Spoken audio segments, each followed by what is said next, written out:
Things need to get ugly before they can get better. It's that simple. It's a fact of life. Think of a good bruise you got from a football game. That bruise is a nice black and blue to start. Then it turns into a nasty green and yellow mix before finally getting better. Think of a leaky pipe in your ceiling. My old man would tell you, you've got to cut a big gaping hole up there in order to fix it. It's going to be ugly before he can make it any better. And think of babies. A lot of people think babies are adorable, but I happen to disagree. When my little sister Maggie came home from the hospital, I took one look at her and said, "Wow, she's ugly."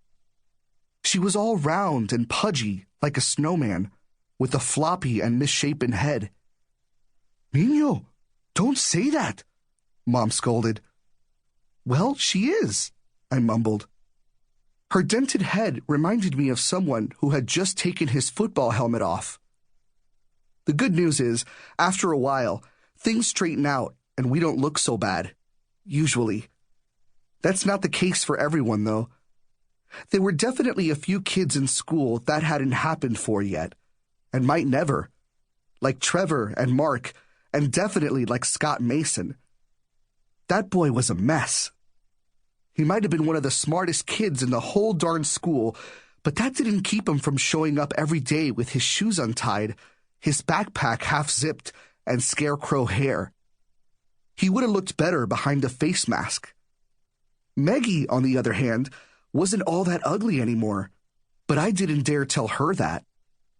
Good looks aside, my little sister was still a royal pain in the you-know-what.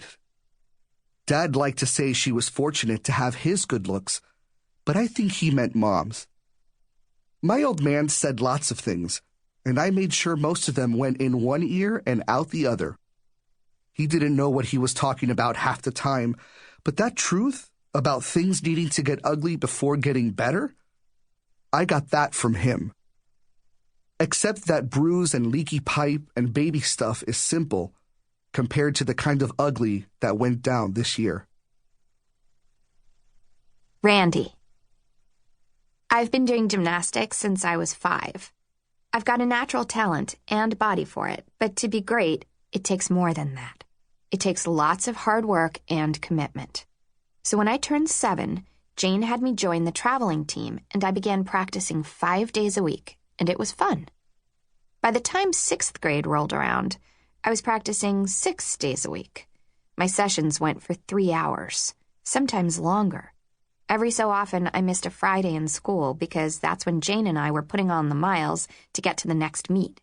But it was worth it. Jane was always reminding me that if I managed to win at some big competitions and kept getting all A's, then I'd get a college scholarship.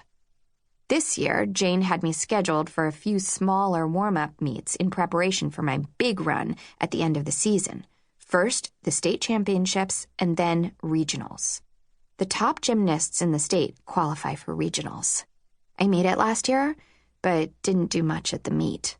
This year, Jane's plan had me winning states and making noise at regionals. I was already picking at my calluses. Jane kept telling me if I placed high at regionals, then I'd put my name on the map. She said that needed to happen so college coaches would start paying attention to my results. Of course, I also needed to make sure I kept doing what I was supposed to in school. Jane said school and grades came first, but she didn't seem to get nearly as worked up over my tests as she did my gymnastics. School was more like the thing I did in between my practices. That's just the way it was. I used to love gymnastics.